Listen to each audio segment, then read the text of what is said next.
আমার মনের ঘরেতে আমি রেখেছি যারে, দু জাহানের বাদশা নবী কামলিওয়ালা রে, দু জাহানের বাদশা নবী কামলিওয়ালা রে।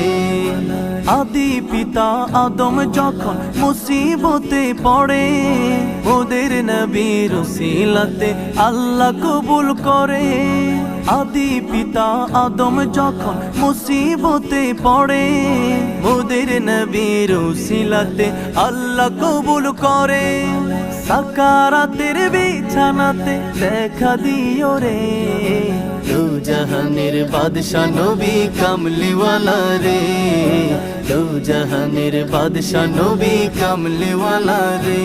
আমার মনের ঘরেতে আমি রেখেছি যারে, দু জাহানের বাদশা নবী কামলিওয়ালা রে।